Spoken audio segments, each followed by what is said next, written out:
The UAE and Israel have reached a historic peace agreement that was signed yesterday, a deal that will see the two nations begin to normalise relations. Let's go to Dubai now, where Bloomberg's Manus Cranny is joined by Anwar Gargash, the UAE Minister of State for Foreign Affairs. Manus. Guy, thank you very much. Your Excellency, Dr. Anwar Gargash, Minister, thank you very much for joining us. Mr. Trump says it's a historic moment. Netanyahu says it's a new era of peace. I put it to you that the deal that you're doing is it's formalising what's been quite informal, or is it more substantial?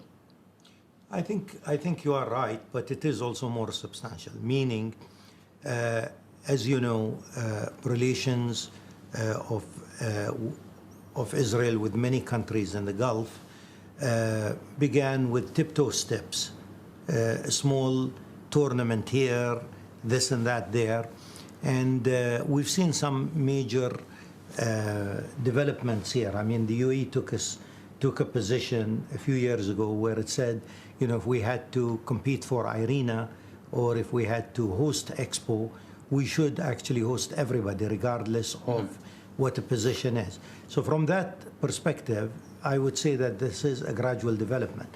But on the other hand, this is really different. This is really shifting gear along a political route, along a very clear process of reciprocal embassies and so on and so forth. Would you say that you acted unilaterally in regards to the rest of your neighbours here, first of all? Is this a unilateral AEE move? Definitely. I mean, this is a sovereign decision of the United Arab Emirates. Our calculations were that on the bilateral front, this is good for us.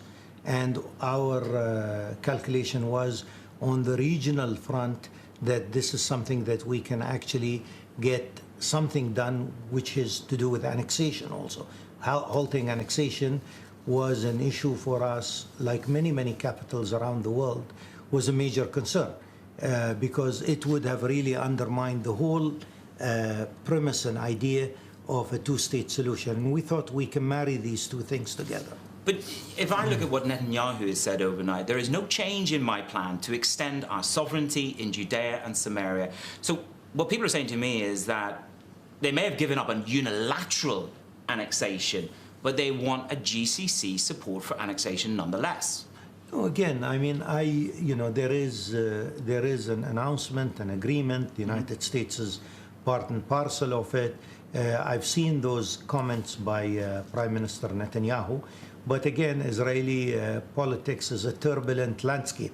And as such, do you think he's just making political hay? Well, again, it's a very turbulent landscape. So for me, I think what is formally taking shape is more important than an announcement here or an announcement there. People are also saying to me, Jordan drove this move. They pushed you towards this deal. Is that a correct assessment? No, it's not a correct assessment. I mean, Jordan, of course, is always affected by any developments in the Palestinian-Israeli sphere. It's a country that's very sensitive to any development there, positive or negative. We are, of course, we will do everything we can to support Jordan. Jordan is always a pillar of stability, but this is, as I said, an Emirati decision, and this is something that we kept very tight to our chest, along with the Americans and the Israelis, until the announcement yesterday. Do you expect Saudi Arabia to join you? Again, these are, I've seen a lot of speculation today about this country and that country.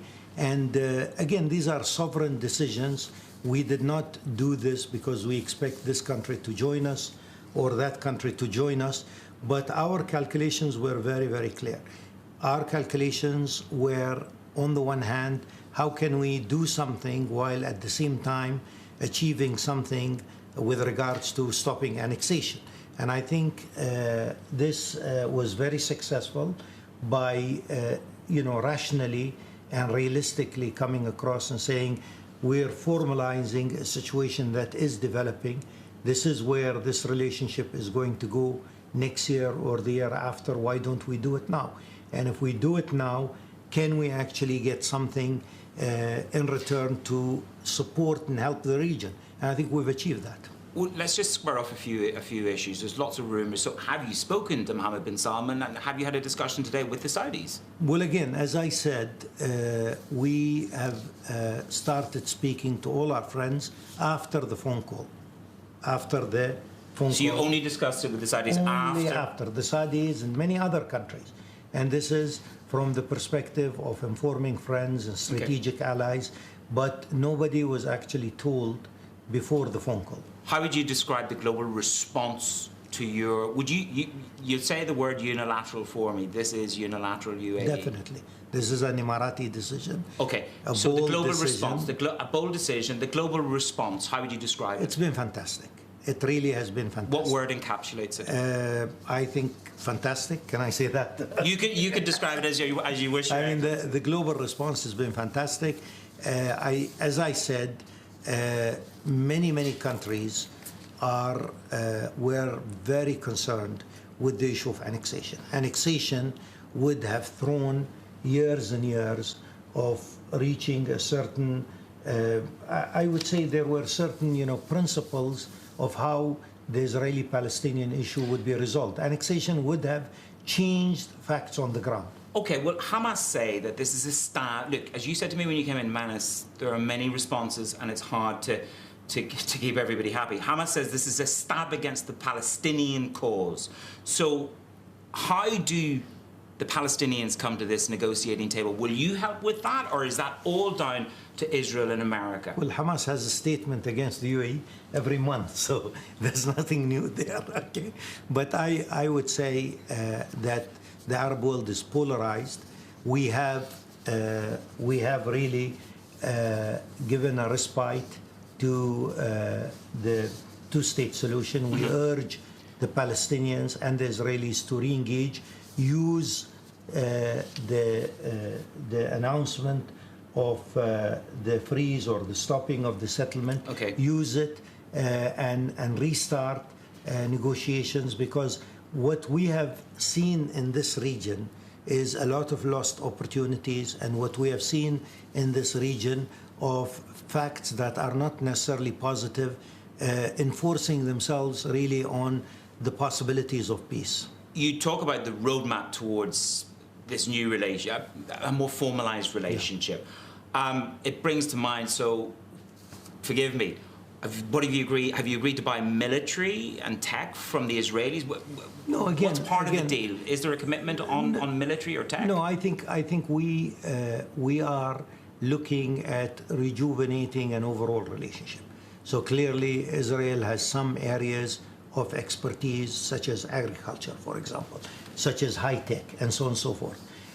Tourism is another area. So the first, I think, step will be of dedicated teams that will meet together in order to put together what I would say is functional cooperation. Sometimes you have a formal political cooperation without really the functional cooperation supporting it.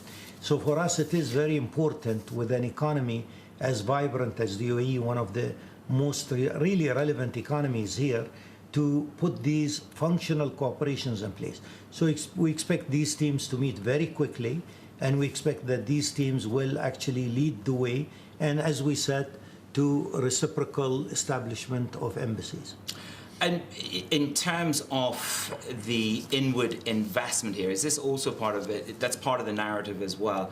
But what about America? Have you agreed to do more arms or more tech negotiations with the United States to get this over the line? I just want to understand what really drove it over the line. Well, again, we said that part and parcel of what we had agreed will be also, I would say, a closer relationship with America. Okay. This is natural.